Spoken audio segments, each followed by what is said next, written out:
Hola amigos, ¿qué tal? Muy buenos días, tardes, noches, depende la hora en la que estén viendo este programa. Bienvenidos una vez más a La Disidencia. Ya saben, este programa se dedica a dar una opinión muy particular de los participantes. No somos un programa informativo, así que cada uno de nosotros da su punto de vista acerca de los temas de actualidad en cuanto a política se refiere.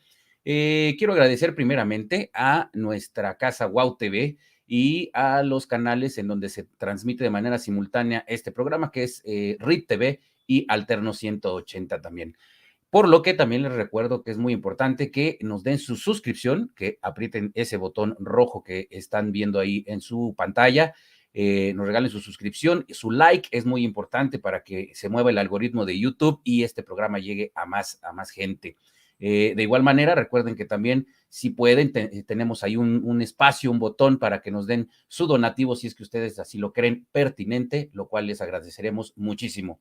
Quiero agradecer también sus comentarios que nos han dejado. Veo que la vez pasada, la semana pasada, les comentaba que nos dejaran sus comentarios desde dónde nos estaban viendo. Gracias a toda la gente que nos ve desde los distintos estados de la República y de otros países también. Así que un saludo a todos ustedes que nos ven desde diferentes latitudes. Veía que tenemos mucho público en lo que es California, en Dallas, en Nueva York, en Denver. También vi por ahí un saludo, un comentario. En fin, a toda la gente que nos hace favor de vernos allá en los Estados Unidos, muchísimas gracias, así como también en Europa y Asia. Por otro lado, también quiero agradecer a toda la gente que nos ve desde los canales hermanos que vienen desde allá y que nos dejan sus comentarios, nos dejan sus vistas, como es la revista de nuestro buen hermano Poncho Vidales, La Otra Opinión, de Ricardo Alemán, El Rapidín de Tere Vale, Las 500 Noches de Amado Avendaño, la revista Panal de Ricardo Salustio, Soy Comunicólogo de Hugo López, Latinus de Carlos Loret y Broso, también obviamente a mis canales, Luis Berman, un tal Berman, y a todos los canales que nos ven por allá y que hacen favor de compartir nuestro contenido, muchísimas gracias. Y bueno, el día de hoy vamos a estar comentando algunos temas de relevancia. Ustedes se acordarán que López Obrador, cuando comenzó este sexenio, pues desató, según él, una guerra, una persecución contra el huachicol. ¿Cómo va ese tema hoy a 4 años? ¿Realmente ha bajado el tema del huachicol? Ya nos estarán compartiendo por ahí datos muy importantes acerca de esto. Él repite y repite que el huachicol se acabó, obviamente toda la chairiza también lo repite, que acabó con el huachicol. ¿De verdad será cierto esto? En un momento lo vamos a estar comentando. El segundo tema, la economía. ¿Cómo va el tema de la economía? Resulta que no cuadran las cifras del INEGI con las cifras de Hacienda. ¿Esto qué quiere decir? ¿Cae el consumo o qué es lo que está pasando? A qué podemos achacarle esto. Vamos a estar comentando también al respecto de la economía. Y como último tema, ¿cómo va la democracia en América Latina? ¿Por qué esta tendencia de varios países de inclinarse hacia la izquierda? El caso más reciente de Brasil, como todos ustedes saben, gana Lula en ese país, dejando atrás a Bolsonaro, una recta final bastante pegada, un final, como dicen en el hipódromo, un final de fotografía. Así que vamos a estar platicando de ello. Y pues al respecto también, acá en México, ¿cómo va el tema del INE, la reforma electoral, la próxima marcha que vamos a tener el 13 de noviembre? Y de todo esto vamos a estar platicando. Para ello, como siempre, le doy la bienvenida y como siempre es un gusto saludar a mi querido hermano Octavio Catalán, que a su vez nos va a presentar a nuestros dos invitados del día de hoy. Mi hermanito, ¿cómo estás? Pues aquí dando lata, con el gusto de saludar a toda la audiencia, mi hermano, ¿cómo te encuentras? Muy bien. Estos días donde las calaveritas no se han dejado esperar de todos los políticos y actores de las parodias de la política nacional, mi querido hermano. Así es. Pues un saludo a todas, ya mencionaste a todas las plataformas, principalmente a nuestras casas, a nuestros productores, a Kenneth, al Troll, a las plataformas que nos retransmiten, a RITV, a WOW TV, Alterno 180, pues un saludo a toda la gente y esperando que pues hayan pasado de 10 estos días de los fifís, estos Fin de semana largo. Sí, estos desfiles, estas tradiciones que nos dejó Hollywood, el James Bond y la Fórmula 1, James donde ya Bond sabes, Cuicatl. sí, James Bond sí, Cuicatl. sí, así es, así es. Y bueno, pues ahora el Día de los Muertos, que el mundo lo conoce gracias a Disney y Mamá Coco, Es no a correcto. Papá Cacas, afortunadamente. Ese es otro. Sí, porque el mundo también nos conoce por el Papá Cacas. Oye, pues bueno, vamos a darle, ya presentaste los temas. El día de hoy Correcto. hay dos amigos que ya han estado con nosotros aquí en La Disidencia. Uno de ellos fue uno de nuestros primeros invitados cuando empezábamos el programa hace ya más de 2 años, y es un gusto tener aquí a mi querido Ferdinand. ¿Cómo estás, mi querido Ferdinand? Encantado de Bienvenido, Ferdinand. saludarlos. Encantado de saludarlos, Esta es señor tu Berman, casa. señor Catalán, y más porque hoy tengo el honor de saludar a otro gran amigo que ahorita vas a presentar. Así es, y del norte de este país, allá donde se come el chile chilaca, el 880, mi querido Carlos Angulo, ¿cómo estás? Bienvenido, Encantado de estar Carlos. con ustedes, encantado de estar con todos ustedes, buenos amigos. Pero hoy no estás allá en la tierra del chile chilaca, hoy estás en Ando acá en Monterrey, tierras ¿no? regias, en el sur del país. Ah, está bien, te diría que... Para los chihuahuenses es el sur. Te diría que si ya estás con los tragos, pero ahí nada más acostumbran el cóctel Monterrey, ¿no? Agua con Exacto, hielo. agua con hielo. Agua Para los con hielo. renacuajos. No, un saludo a la audiencia regia porque se nos pueden sentir. Que por cierto, hay un gran cartón de estos días. Ahorita lo voy a poner para que se ríen. No es un cartón, es un comparativo que no tiene madre. Pero vamos al tema que nos ocupa el primero. Mi querido Fernand, ¿por qué no te arrancas con el tema de cómo vamos con el huachicol? Porque esta estrategia que en algún momento, pues bueno, fue la primera acción, bien lo comentabas, del gobierno federal, pero ya poniéndose la banda, porque sin ponerse la banda canceló el aeropuerto. Ya poniéndose la banda, se dedicó a nuevas ocurrencias como la del huachicol. Supongo que ya no existe el huachicol. Yo quisiera pensar lo mismo que ya es parte de una historia, de una leyenda urbana como el Pípila y cosas así, ¿no? Mira, me encantaría decirte eso, me encantaría decirte que tienes razón, que el señor presidente en alguno de los sueños que ha tenido, se hizo realidad. Tristemente es un sueño incumplido más. La realidad es que el dato duro de su propia dependencia favorita, que es Pemex, y digo propia dependencia favorita porque para nadie es un secreto que la ha mantenido a flote pese a que cada trimestre reporta pérdidas. Este último trimestre, 52 mil millones de pesos en pérdidas reportó Pemex. Vámonos a los datos duros. Dato duro en el tema del huachicol, solamente en el 2021, no voy a hablar ahorita del 2022, 2021 tuvo 11,033 tomas nuevas, 30 veces al día succionaron los ductos de Pemex durante el 2021. ¿Y cuál fue el dato de esta semana por parte de Pemex? Que para no quedarnos muy atrás, en el 2022 hemos crecido 194% respecto del año pasado. Oye, lo cual me hace pensar que a lo mejor sí es tan fácil como decía el presidente, metes un popote, pero el ducto, ¿no?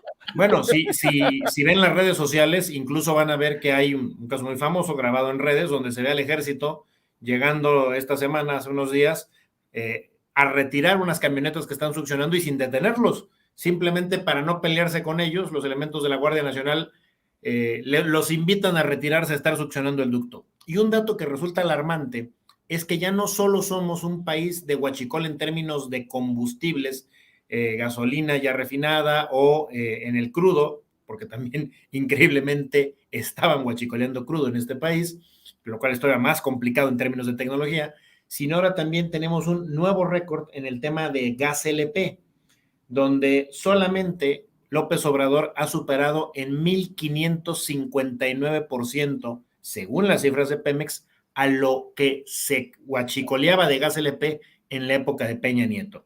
Es decir, el tan afamado odio que había hacia el anterior sexenio, pues hay que decirle al señor López Obrador que por mucho lo ha mejorado, pero se ha vuelto en esencia, en datos duros, el gobierno que ha permitido la mayor criminalidad en Pemex en toda la historia de México, ¿no? Y todos estos datos son oficiales, ¿verdad, Ferdinand? Son datos oficiales, los dio a conocer Pemex, es lo más increíble. El problema es que no hemos visto que en la mañanera estos datos se discutan, ¿no? Y lamentablemente muchos de los medios de comunicación de gran prestigio en este país, tristemente, si no eres nota en la mañanera, no eres nota en el periódico, ni eres nota en la radio, ni eres nota en la televisión. Bueno, ¿no? pero a ver, si alguien le llega a decir, ¿por qué el huachicol? Va a decir, Yo pues tengo es Felipe Calderón, ¿no? Seguramente anda de mamón, digo, porque maman del petróleo, ¿no? Ducto. ¿Qué te puedo decir? La realidad ahí está, es un dato duro, es un fracaso absoluto la guerra contra el huachicol, y lo que llama más la atención es, acuérdense la cantidad de personas que perdieron su prestigio durante ese mes de diciembre, cuando se hizo esta guerra, diciendo que eran los culpables del huachicol. Se acordarán que hubo gente del ejército, gente de Pemex, gente de muchas dependencias que fueron despedidas, humilladas, que por supuesto nadie acabó en la cárcel, porque todos los que metieron a la cárcel salieron libres por falta de pruebas, y que hoy sí hay elementos para probar que hay un contubernio oficial entre quienes están cuidando las instalaciones de Pemex con un crimen que está desmedido, que es el tema del huachicol. Oye, esta es una pregunta de cajón, porque cuando es un tema de pruebas, ¿tú se lo puedes probar? Yo espero que tú y todo tu equipo de investigación, Octavio, tengan la capacidad de hacerlo. Bueno, eso Hoy se lo vienes dejamos. hecho todo un poeta, Octavio. Bueno, eso es que es parte de las rimas de las calaveritas, mi querido Berman, traigo esa inercia. Sí, lo puedo Pero notar. entonces, Oye, yo como abogado te podría decir, ofrezco la documental pública que es los datos de Pemex que fueron publicados en tal y cual medio. oye, pero a ver, ya hablando en serio y fuera de cotorreo, voy a jugar al especulero, es decir, a la especulación. Dado que este presidente le ha querido dejar todo lo jugoso, todo lo valioso al ejército, pues me llama mucho la atención justamente esta imagen, Ferdinand, donde dices, entra el ejército. Pues espérame, antes existía una policía de Pemex que igual traía armas largas y, o sea, traía un control armamentístico muy similar a una Guardia Nacional o a fuerzas de primer contacto del ejército, pero había una policía de Pemex muy capacitada para llegar a este tipo digámoslo así, de descubrimientos, de hallazgos donde hay una toma clandestina, donde hay un grupo de personas guachicoleando, etcétera. Pero ahora el ejército, la gente se va y el ejército se queda ahí como, pues ya chingamos, ¿no? Ya tenemos una toma. Pues total, le das todo al ejército, le das trenes, le das bancos, bueno, de bancos es un decir, le das cajeros, le das aeropuertos, le das aduanas, le das entrega de vacunas, le das entrega de todo lo que puedas, creo que hasta de los libros de la Conaliteg ahora los entrega el ejército y la cartilla moral, etcétera. Claro, ahora viene la aerolínea, así es que por poner un nombre muy hipotético, no se lo vaya a tomar en serio la audiencia, supongamos que van por Interjet, ¿no? Hipotéticamente hablando. Sí, claro. A ver, el ejército va a ser el beneficiario total. Si se queda un par de tomas clandestinas mal es el ejército, pues es el ejército santo, limpio, bueno y también es pueblo uniformado, ¿no? O sea, insisto, este comentario lo empecé desde la especulación, pero es que ahorita ya nada nos sorprende. Vamos a pensar positivamente, no en la especulación de que el ejército estuviera haciendo su trabajo. Lo que está claro es que el ejército, y repito el video y las imágenes que fueron y circularon en todas las redes sociales, el ejército ha recibido una orden muy clara, que es cuando estás viendo al delincuente, y pasó desde el caso del señor Ovidio en Sinaloa, preferible decirle, te invito a que te retires a tomar acciones y cumplir el Estado de Derecho y detenerlo, ¿no? Ahí está la cifra de la semana pasada del Estado de Derecho, cómo se ha desplomado México en el cumplimiento del Estado de Derecho. Es una realidad que hoy de nada te sirve tener al ejército. Olvídate si lo está haciendo ellos o no el tema del crimen. ¿De qué te sirve tener al ejército si le tienes atadas las manos al ejército, a la Guardia Nacional, a la Policía Estatal y a la Policía Local? Porque pareciera sí existe este contubernio a permitir que el crimen organizado haga lo que quiera, ¿no? En México. Claro.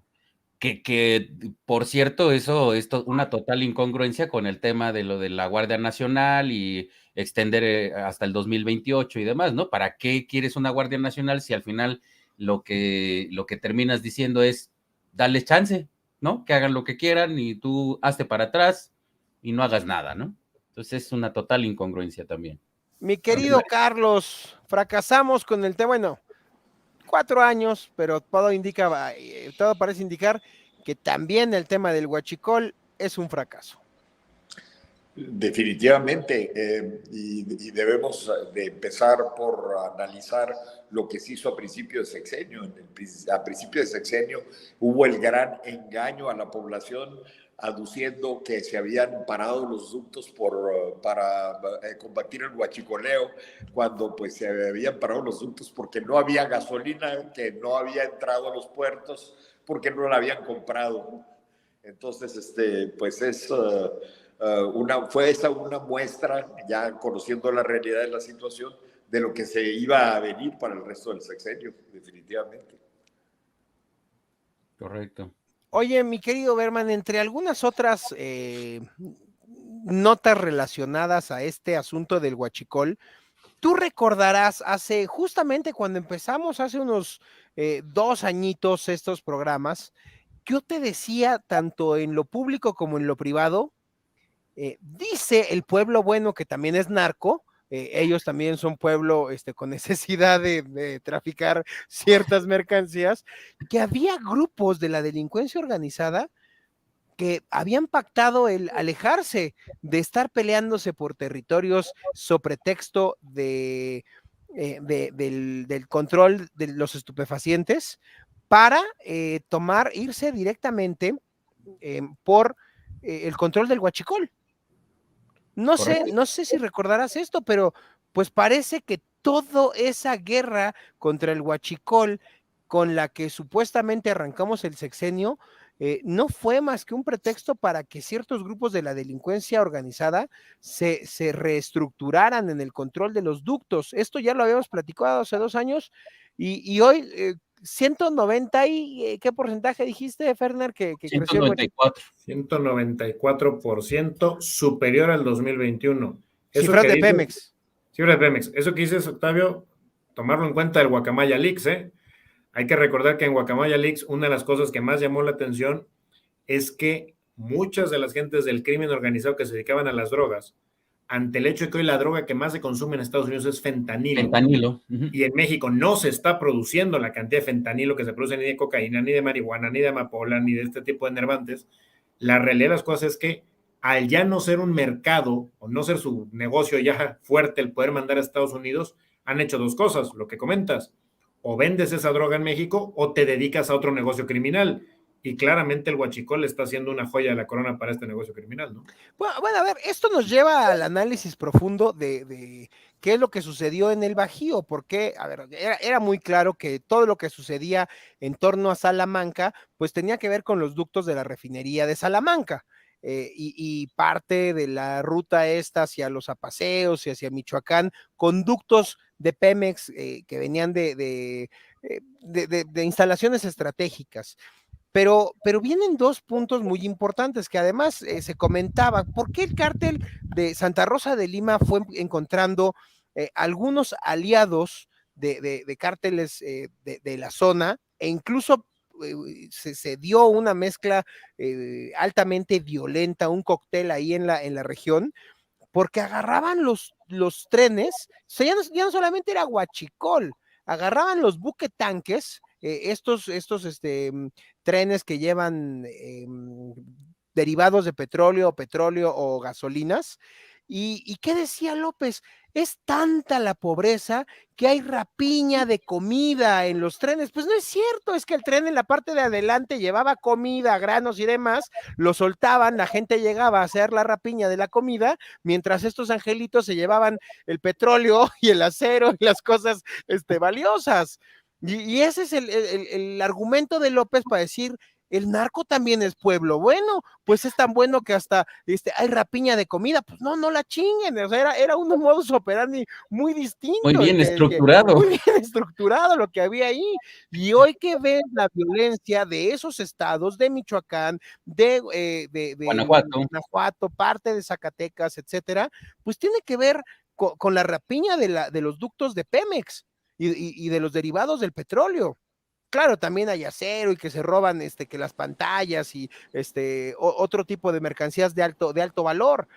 Pero la verdad es que hay goles a Pemex, hay goles a las aduanas, hay goles a todos, y hoy no puedes culpar a alguien más que al ejército, porque desaparecieron la Guardia Nacional, la Policía Federal, todo lo que había para combatir los delitos federales se fue pulverizando, se fue evaporando, y hoy nada más te queda echarle la culpa al ejército. Ahora yo me pregunto, en el mundo, estaba viendo la otra vez un programa muy interesante de la cantidad de ductos que hay en Europa y ductos que pasan del Medio Oriente hacia Europa, desde Kazajstán hasta Europa continental.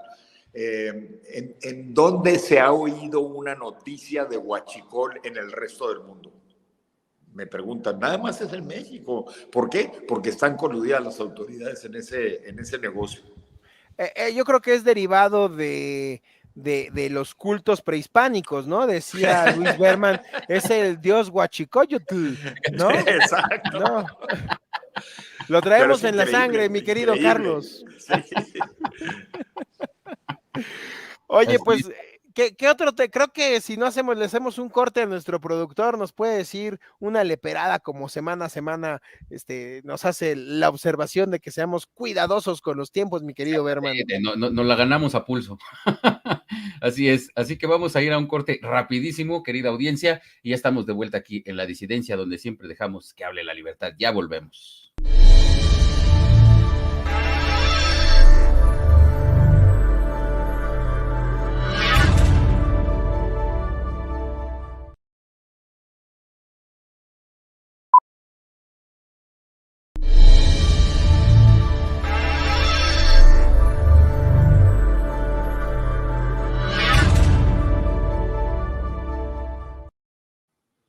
Pues ya de vuelta aquí en La Disidencia, querido público conocedor y crítico. Este segundo tema es importante, el tema de la economía. Un argumento, entre muchas comillas, que dicen los seguidores de esta mal llamada 4T de López Obrador, dicen, bueno, es que López Obrador no ha endeudado al país, está el peso fortachón, no ha habido devaluación, según ellos, etcétera, etcétera. El tema de la inflación y demás, dicen, bueno, es que no somos el único país en el mundo, es un tema porque es consecuencia de la pandemia, en fin, tratan siempre de maquillarlo, tratan de darle otra perspectiva, lo que le llamamos vulgarmente las maromas, pero resulta que las cifras más actuales del INEGI no machan con las cifras de Hacienda. ¿Qué es lo que está pasando? ¿Qué hay detrás de todo esto del tema de la economía en México? Lo platicábamos antes de entrar al programa con nuestros invitados y Ferdinand, me encantaría que nos dieras tu punto de vista al respecto, lo que platicábamos. No, pero yo creo que aquí el experto Luis, es Carlos, hombre. Oye, Luis, es que no machen, no machean, como decimos. No machean. A ver, venga, Carlos. Bueno, mira, el peso verdaderamente está fuerte y se ha dado un fenómeno muy para fortuna del régimen. Por un lado, la debilidad de las otras divisas que existen a nivel internacional. Y la fortaleza del peso tiene que ver también con esa comparación con la debilidad de las otras divisas que tienen variables distintas a las que tiene el peso. El peso está fuerte por la cercanía geográfica de México y Estados Unidos, que hace que se generen dos grandes situaciones. Un número increíblemente grande de exportaciones de manufacturas.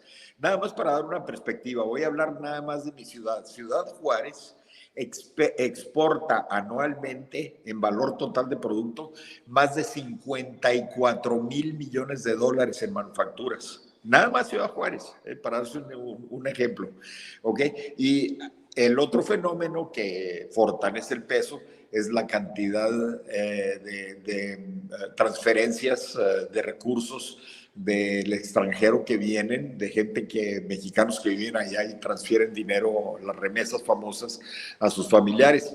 Que hay una fuerte especulación también que una parte importante de esas remesas es lavado de dinero por parte del crimen organizado, que hay que analizar, habría que analizar ese tipo de situaciones. Y finalmente un tercer factor que es esencial es el gran diferencial de intereses que se pagan en México versus los intereses que se pagan en otros países y principalmente en Estados Unidos. Ahorita la diferencia entre México y Estados Unidos en estos intereses de los bancos centrales excede los 6 puntos porcentuales. Entonces eso pues, es muy atractivo.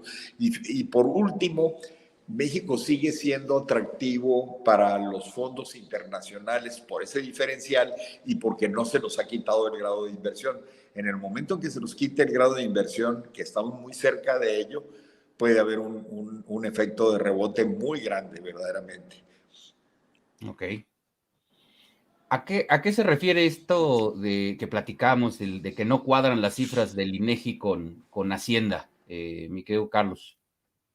Bueno, yo creo que Ferdinand trae datos ahí muy precisos que ha sacado, que me gustaría que los compartiera, pero hay un desfase importante entre los datos que nos está expidiendo el INEGI frente a los datos que tiene Hacienda, y Ferdinand tiene ahí datos muy interesantes que nos puede compartir. Venga, Ferdinand. Vamos a la parte de los datos duros, ¿no? Como buen ratón de biblioteca, compañero Berman. Okay. Mira, lo que comenta Carlos llama atención, nada más para tener ahí el dato duro de lo que menciona las remesas. En las remesas van 5 meses seguidos con más de 5,000 millones. Sin embargo, hay un fenómeno interesante, pese a que eso es un récord histórico lo que se ha cobrado este año en remesas, como bien dice Carlos, son casi 43,000 millones de dólares lo cobrado en lo que va del año en remesas. Ya los últimos 2 meses hay un estancamiento. Durante de enero a julio lo que vimos fue literalmente un avión despegando en materia de remesas. A partir de julio, agosto, septiembre, agosto y septiembre ya viene un poquito hacia la baja. Empezamos a ver el descenso del avión, ¿no? Entonces seguramente eso, para corroborar lo que dice Carlos en dato duro, que si bien sigue arriba de 5,000 millones de dólares por mes, ya no están creciendo respecto del mes anterior. Sí crecen respecto del año pasado, pero no respecto del mes anterior, lo cual habla de un estancamiento en el tema de remesas, ¿no? Mismo estancamiento que vemos pues, en la parte económica, donde ahí es donde vienen como los choques, ¿no? Entre las distintas dependencias. Bien mencionaba Catalán al inicio de este programa, se habla de que en el mes de septiembre el IVA cayó un 7.1%. Y esto se responsabiliza, o eso dicen todas las dependencias, Hacienda, los bancos, el IMEF, bueno, dependencias y privados, ¿no? Diciendo, esto tiene que ver con la inflación, el consumo se desplomó, simplemente se cayó 7.1%, ¿por qué? Porque dejó a la gente consumir y eso es lo que hace que dejes de cobrar IVA. El IVA, pues, es simple, ¿no? Consumes, hay IVA, no consumes, no hay IVA.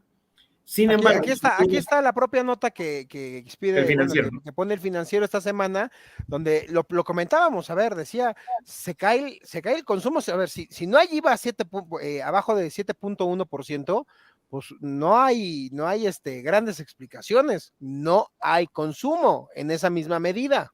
Correcto. Lo cual quiere decir que hay una contracción de la economía, que etcétera, ¿no? Y además debemos de estar atentos a otra de las grandes notas de la Fed, que dice la Fed subirá tasas hasta el 5% y provocará una recesión mundial.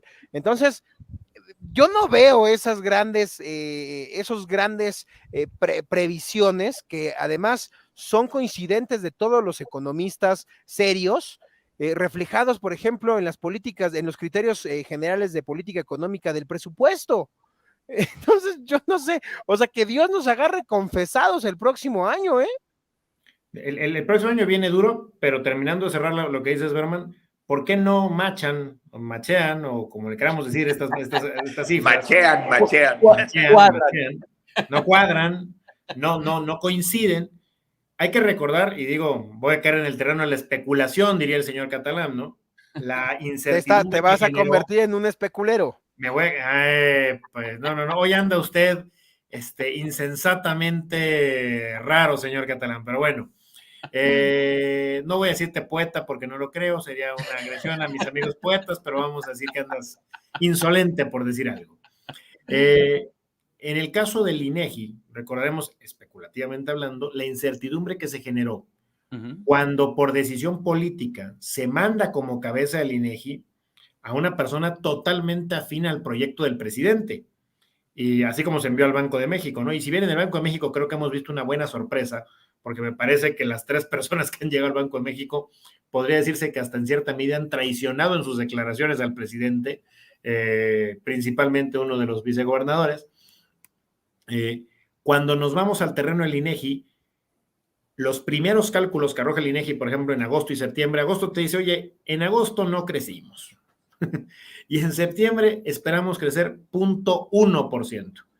De pronto vienen los mensajes del presidente de que no, viene Hacienda a decir, vamos a crecer al 2.4% al cierre del año, y milagrosamente el no crecimiento del anuncio previo del INEGI de agosto se corrige 15 días después diciendo, uy, perdón usted, nos equivocamos, sí crecimos 1.03% en el mes de agosto. Y eso es sumamente grave, Ferdinand, es sumamente grave que pierda la credibilidad del INEGI, verdaderamente. Correcto. Entonces es un tema en el que dice, a ver, espérate, ¿cómo fallas por 1%? O sea, de 0.1 a 1.03% hay una barbaridad en términos de PIB, ¿no? Es decir, ¿qué está pasando en el INEGI?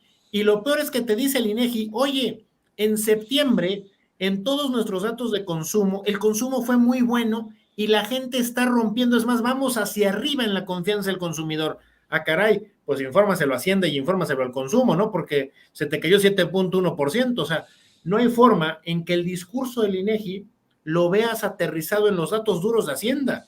O Hacienda está haciendo muy mal su trabajo y nos está mintiendo. Pero lo que acaba de decir Carlos tiene un impacto brutal, porque la credibilidad de la institución se refleja en algo que hasta hace, digamos, este sexenio, el Ejecutivo no había podido tocar, que era la política monetaria.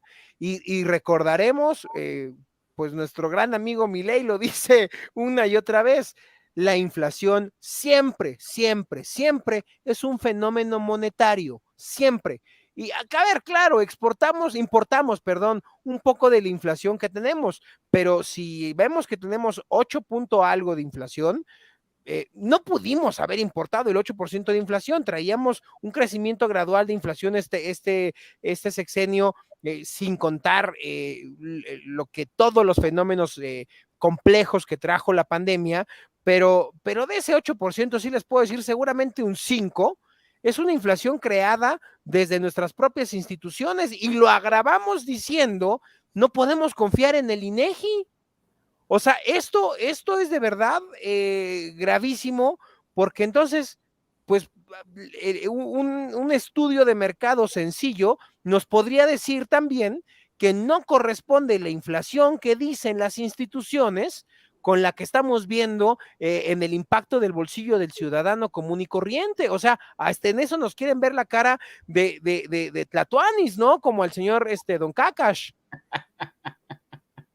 Correcto. No, lo que dice Carlos es muy grave, o sea, la pérdida de confianza en la institución, en las cifras que da, híjole, no sé, Carlos, ¿qué quieras ahí complementar? No, bueno, eso puede poner las luces amarillas y rojas en los analistas internacionales que hasta ahorita confiaban mucho en los números oficiales del país, ¿no? Entonces van a tener que estar recurriendo a independientes y análisis paralelos y este tipo de cosas. Es sumamente grave que se pierda la credibilidad de una institución que ha sido tan seria como el INEGI. Yo quisiera, no sé quién de los dos se quiera aventar, Carlos o Ferdinand, para nuestra audiencia, porque estamos hablando del tema de los expertos en economía y tal, pero a la gente de a pie, la gente que nos ve, ¿Cómo va a impactar esta situación, por lo menos de aquí a los próximos 2 años, pues de aquí al 2024, porque prácticamente ya 2022 ya está en las últimas, pero lo que viene en el 23, lo que viene en el 24, ¿qué consecuencias puede tener esto al bolsillo de la gente que nos está viendo? Bueno, pues No sé quién quiera. una pérdida de oportunidades de nuevos empleos, una pérdida de oportunidades de mejores salarios. Por más que se aumente el salario mínimo, el aumento del salario mínimo no te garantiza que va a haber empleos que vayan a pagar esos salarios, ni te garantiza que los que están arriba de esos salarios mínimos van a subir en la misma proporción. El impacto que todas estas situaciones de la economía generan y van a generar, por desgracia, no es que vayan a generar ni especulamos, van a generar, es de que baje el nivel de vida de las personas.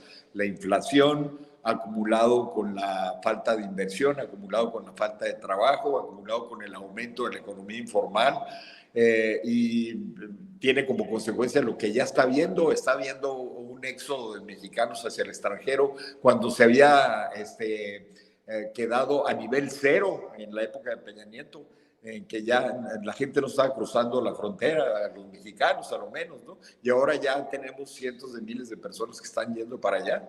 Es un deterioro en el bienestar de los mexicanos, auténticamente. Y eso puede tener repercusiones políticas graves para el 23 y para el 24. Esperemos cosas sumamente difíciles para lo que viene en el país. Complementando la pregunta, Carlos, de lo que te decía ahorita Berman, es decir, este escenario que tanto se ha venido comentando a nivel global de la estanflación, de cómo se detiene el crecimiento económico del país, combinado con la inflación, esto se va a seguir presentando en México por cómo se ve el panorama. Indudablemente, indudablemente. Y tenemos una crisis fiscal también grave en el sentido de que no hay suficientes recursos fiscales para todo lo que quiere hacer el gobierno. Tenemos un presupuesto gigantesco y se está generando déficit fiscal y considerable. Y tenemos aplicados ahorita más de 1 billón de pesos, que es 1 billón de millones de pesos, nada más para darle servicio a la deuda pública. Pero eso solamente para este ejercicio fiscal, porque el pasado, el del 2021, creció prácticamente otro billón. Exacto. O sea, si bien recuerdo, no tengo el dato exacto, pero Peña dejó el presupuesto en 6 billones y medio, luego se fue en 5 algo, luego se fue a 6 algo y ahorita ya estamos en casi 8, 7 algo, ¿no? Del presupuesto total. O sea, creció más del 25% el presupuesto de López Obrador con respecto a cómo lo dejó Peña Nieto, y esto se lo hemos venido recalcando a la audiencia. No hay otra salida. Esto es o deuda presente o deuda futura, pero alguien lo va a tener que pagar.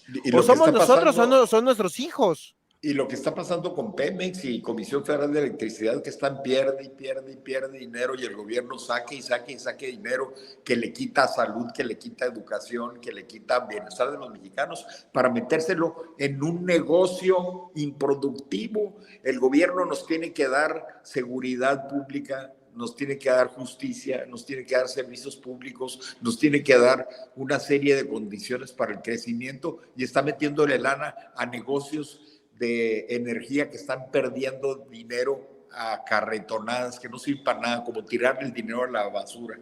No te vayas muy lejos, Carlos. Las cifras que hay, que son datos reales, de lo que cuesta mantener el aeropuerto, el AIFA, son 24 millones mensuales lo que se está pagando para que sea operativo, vamos, ¿no? Y para que subsista Pemex, lo que se le mete es una cantidad espeluznantemente grande. Pues es estar pagando y realmente no se está recuperando nada. Ferdinand.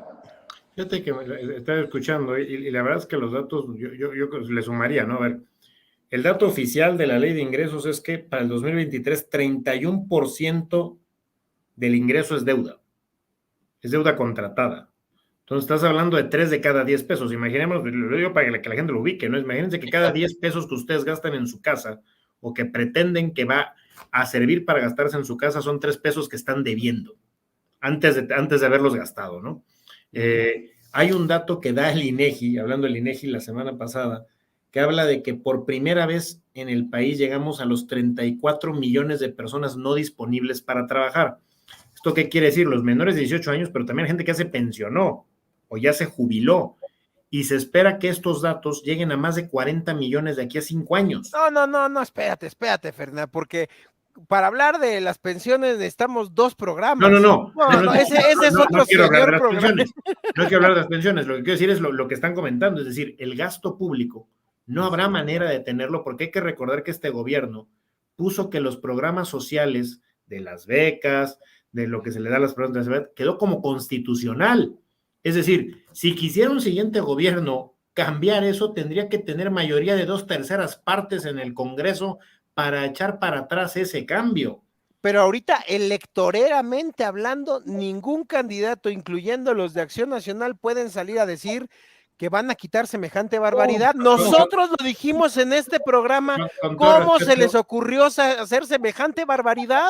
Con todo respeto, la oposición en México no está en los partidos políticos. La oposición en México está en grupos de la sociedad civil, no en los partidos políticos. Hay personas en los partidos políticos que son oposición, eso sí. Está embrionariamente en esos grupos, efectivamente. O sea, si tú todavía estás creyendo en Santa Claus, ¿qué te puedo decir, catalán? O sea, no me hagas eso. Y un dato duro, recalcando lo que dijo Carlos Angulo, el tema de lo que mencionaba de la cantidad de mexicanos, ya deja tú los que cruzan personas físicas. El dato duro es que por primera vez en la historia, en septiembre, es de doble dígito la inversión de mexicanos en Estados Unidos. Es decir, estás hablando de que muchísimo del capital, lo diga lo que lo diga, lo niegue lo que lo niegue el señor presidente López Obrador, se está yendo para Estados Unidos. Y por eso cada vez ves más colonias de empresarios de clase media en Texas, en Nuevo México, en Florida, en California, en Arizona, en Chicago, en Nueva York. ¿Por qué? Por la simple y sencilla razón de que le gusta o no le gusta al presidente, la gente está huyendo de la falta de certidumbre que hay en México y de los riesgos que se viven. Pero es que no es que no le guste, es que hasta lo presume. ¿Qué no lo único que presume en sus informes son las remesas? No. A ver, y un tema porque así inició esta conversación, a mí me preocupa que en este país, le creamos a la encuesta que le creamos, había 3 instituciones que tenían confiabilidad para los mexicanos. El Ejército era el número 1, el INEGI era el número 2 y el INE era el número 3, ¿se acuerdan? Por encima de las religiones, de los partidos políticos, de la Cámara de Diputados, de la Cámara de Senadores, de los grupos empresariales, eran 3 instituciones respetables. Hoy son las 3 instituciones de las que hemos hablado. Hemos hablado del Ejército, hemos hablado del INEGI y vamos, todos los días hablamos del INE, ¿no? Entonces, para efectos prácticos, la realidad es que este señor en 3 años logró desmantelar la credibilidad de las 3 cosas más respetables que tenía este país en cuanto a credibilidad, ¿no? O sea, y él se hizo, aparte del monopolio de la verdad a través de la mañanera. Así es. Se le otorgó, ¿no? Él se lo creó, no, nada pendejo, él se lo creó. Él generó el mecanismo de adoctrinamiento y de comunicación efectivo. De hecho, y ahorita esto dará pie también a nuestro próximo bloque. Ya sin corte, ¿no? Ya nos vamos directo. Sí, no, ya nos vamos directo. Pero hoy en la mañanera, hace rato lo estaba viendo en un videoclip del Universal, que decía, es que hablé con el presidente Lula, presidente electo, y no, pues él no va a hacer sus mañaneras, o sea, dando a entender que se lo sugirió, ¿sabes? Que le sugirió que hicieran las mañaneras. Pero es un presidente que trabaja mucho, él se desvela y trabaja hasta muy tarde. Entonces, él tendrá otra manera de trabajar distinta, pero lo que es importante es informar al pueblo. Yo por eso hago las mañaneras. O sea, Lula no va a ser el aló presidente. No, bueno, por lo menos hasta ahorita no. Pero sí está clara la primera semejanza que hay entre Lula y López Obrador, ¿no? La elección nos la dejó en Brasil. Digo, hay que recordar qué pasó aquí en Baja California, en Sinaloa, en Nayarit, en esos estados que casi no controla el crimen organizado. Si yo veo la elección de Brasil y lo que acaba de pasar, para mí es increíble ver que un país lo dividas en 8 regiones, 7 de 8 regiones las gane un candidato, una región de 8 las pierda, ¿y cuál pierde? Y pierde por 4-1 la región más controlada por el crimen organizado en Brasil, dándote como resultado un resultado electoral en el cual pierde el candidato que gana en 7 de 8 regiones del país. No sé ustedes, pero a mí me recuerda mucho cómo gana Morena en todo el Pacífico mexicano, ¿no? Así es. Ya que entran con Lula y eso, quiero mencionar una cosa, para entrar en el tema electoral. Presume mucho López Obrador, en la mañanera lo presumió, ¿cómo le hicieron para que en 2 horas saliera el resultado electoral? Ese voto electrónico es una maravilla, etcétera. Me imagino en 2006 si hubiera habido voto electrónico con el INEGI, que hubiera dicho López Obrador. Tú danos la contestación, Catalán. No, hubiéramos encontrado a nuevos Bartlets en el rancho de San Cristóbal, allá con Vicente, cabrón. No. Algún Bartlett guanajuatense se hubiera inventado. Le metieron unos hackeos ahí a las computadoras, y los algoritmos y etcétera, ¿no? Ya imagino. Sí. Qué ingrato soy, perdonen, se me olvidó que Bartlett sigue al frente de la Comisión Federal Electoral, la Comisión Federal de Electricidad. La que ha perdido más de 150,000 millones en el año. Esa mera. A él le gusta perder. Pierde la luz, pierde el sistema, pierde el dinero a los mexicanos. Lo único que no pierde son sus propiedades, que siempre aumentan. No, porque cuando uno despierta, el dinosaurio sigue ahí, mi querido Ferdinand. Oye, con lo de la reforma, diría Monterroso. Con lo de la reforma electoral, mucha gente ha dicho, bueno, pues no está mal esto de los plurinominales, hay que desaparecerlos. No lo están desapareciendo, lo están dejando todos. Ahora lo están aumentando. Ahora son puros plurinominales, y luego el sistema de votación va a ser por estado y por partidos. Si Chihuahua tiene 9 distritos electorales y gana la mayoría Morena, se lleva los 9. Es take all, como dicen, winner takes all, ¿no? Entonces, imagínate nomás cómo quedaría conformada la Cámara de Diputados con un sistema como el que están proponiendo, ¿no? Así ahora, lo más grave de eso, Carlos, perdón, y retomo lo que decía Catalán, es de risa los presidentes de los partidos de la oposición. Vamos a defender al INE, en lo demás vamos a negociar. Sí, perdón, hombre, por Dios. ¿De qué te sirve tener a los consejeros del INE si todo lo demás lo estás regalando? Claro. Lo más grave es lo demás, perdón, lo del INE, eso ya lo hemos vivido muchas veces. Hemos pasado de Waldenberg a otros presidentes del INE y siempre hemos sabido que ha habido un equilibrio partidista en el INE, eso no es un secreto.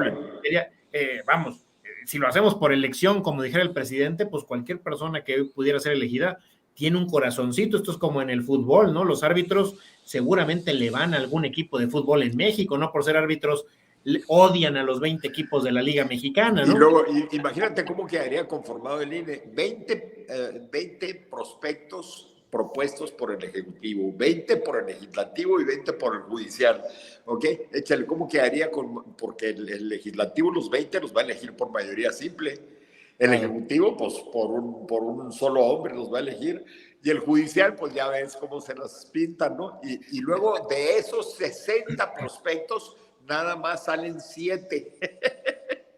Imagínate cómo quedaría conformado el INE. El lacayo Saldívar seguro hará algo diferente. No me atrevo a pensar que el señor lacayo de la 4T, Arturo Saldívar, pudiera votar algo ajeno a la justicia, sinceramente. Ok. Oye, bueno, decían algo muy importante. Ahorita decías algo muy importante, Ferdinand. Decías, la oposición no está en los partidos, está en las organizaciones de la sociedad civil, y además decías, Carlos, efectivamente, y además esa oposición es embrionaria, ¿no? Todavía es casi monocelular, está en el proceso evolutivo más incipiente. Están como las amibas. Es como una amiba, es correcto, nuestra oposición. Y al respecto viene una marcha de la que, por ejemplo, Carlos, tú estás muy metido. Cuéntanos de la marcha que será en próximos días. Bueno, pues Unidos, que está conformado por 6 organizaciones iniciales y están convocando para marzo del año que entra una convención nacional ciudadana donde está invitándose a todas las organizaciones de la sociedad civil que quieran participar en una apertura democrática. Están promoviendo desarrollar una marcha en las principales ciudades de la ciudad, del país, para los efectos de manifestarse en contra de la reforma electoral. Yo tengo todavía mis dudas en relación con las marchas y este tipo de manifestaciones. Ojalá penetre a la ciudadanía lo suficiente para eso. Y luego también se está proponiendo un paro nacional, que eso todavía está más peliagudo, pero pues tenemos que estar empujando este tipo de cosas. Tenemos que hacer conciencia ciudadana fuerte en relación con estas iniciativas para que este embrión empiece a crecer y de animales unicelulares empiecen a multiplicar esas células y hacerse un gran organismo. Tampoco quieras ir por encima de la biología, mi querido Carlos.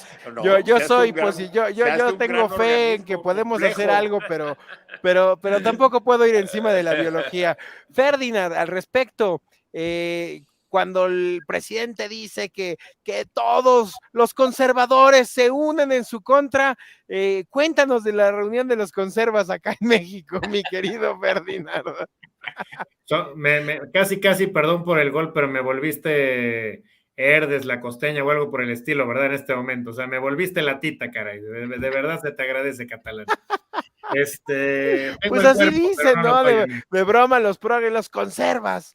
A ver, cuéntanos. A ver, yo creo que el evento que estamos organizando, ahí está la página web, cipacmx.com, es un evento que reúne, como bien dices, a los conservadores, no de México, de América Latina.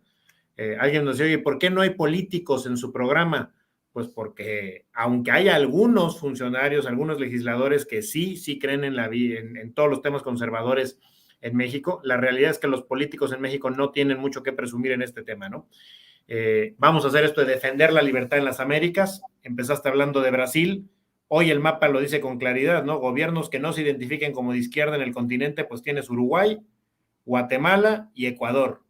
Todo lo demás, hasta los Estados Unidos, ya se pintó. Uruguay y Paraguay, ¿no? Ambos. Paraguay vive ahí una ambivalencia. De hecho, si le preguntas a los paraguayos, todavía no están muy convencidos de qué son, ¿no?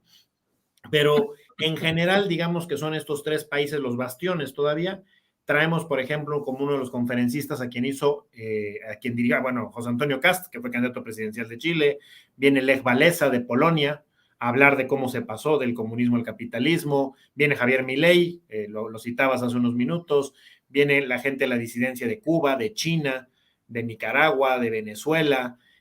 ¿Por qué? Porque creo que tenemos que aprender de lo que está pasando para vivirlo, ¿no? Y también con casos de éxito. En Chile, pongo el ejemplo, sí, José Antonio Kast pierde la presidencia por muy poco, pero inmediatamente después se organizan e impiden un cambio constitucional. Y eso es yo me defiendo, ¿no? Esos casos exitosos los vamos a conocer en CIPAC 18 y 19 de noviembre. Quien no pueda... Todavía hay boletos. Ya están a punto de agotarse, pero justo porque están a punto de agotarse, te tengo la primicia de que va a haber streaming. Entonces seguramente alguien podrá verlo en streaming los 2 días y también ver las conferencias que le gusten, ¿no? Ahí está, ya estará subido el programa para bueno, y si le hacemos una dinámica aquí en los programas, ¿hay forma de tener algunas cortesías para los interesados? Claro, pon cuál es el reto y yo regalo 3 boletos para las gentes que escuchan La Disidencia. Eso, mero, 2, 3, no. Pon un buen reto. Ni que fueran tan suertudotes, con dos, y buscamos en la semana tanto aquí como en Cena de Grillos y en los otros espacios. Al fin quedan 15 días, algo que le pueda dar movilidad, alguna dinámica, y una de esas Berman hasta una botella de lágrimas chairas se anda rifando por ahí. Perfecto, con gusto, señores. Aquí hay que empinar a los que estamos en la pantalla. Ya vi. Oigan, muchas gracias por haber estado el día de hoy con nosotros. Todavía estamos en tiempo antes de que nuestro productor nos diga una grosería. Si quieres cerrar algo para despedirte, mi querido Carlos. Como siempre, agradeciéndoles el espacio. Estamos viviendo en una época verdaderamente crucial en el país y es muy necesario que la gente comprenda esto. O nos vamos al abismo o nos nivelamos y con mucho trabajo empezamos el ritmo de recuperación que hemos perdido en este sexenio. La gravedad, el conocimiento de la gravedad de la situación histórica en que nos encontramos es crucial y debemos los comunicadores como ustedes transmitir esa urgencia, ese peligro que hay en este país. Esa es mi aportación. Muchas gracias. Oye, te dije que te tenía una gran imagen ahora que estás en Monterrey. Ve nomás esta chulada.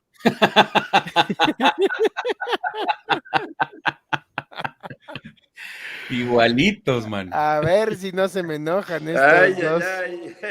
Mi querido Fernández, para cerrar el programa, ¿quieres despedirte con algún mensaje? Al contrario, agradecerles de nuevo, Berman, Catalán, un gusto, Carlos, un honor estar contigo en esta Igualmente, ocasión. Ferdinand. Y pues con gusto, creo que el llamado ya lo hizo Carlos, creo que es el trabajo de la sociedad civil, así sea embrionaria, dice el señor Catalán.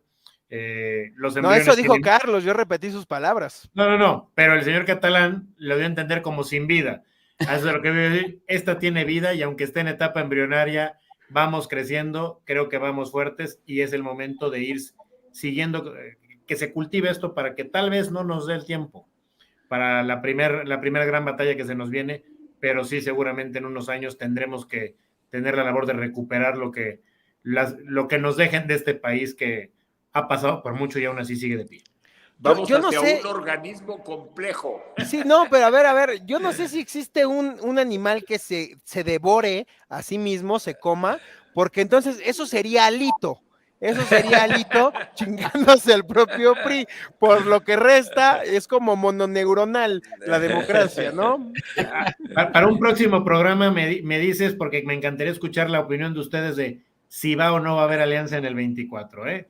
Esa apuesta yo sí le entro, por favor, jóvenes. Okay. Todo pasa por el Estado de México, mi querido Fernández, lo cual nos quedan todavía varios meses para sacarle jugo a estos programas. Hermanito, muchas gracias y a toda la audiencia, gracias por estar siempre pendiente de todos los contenidos de RIT TV, de Alterno, de Wow.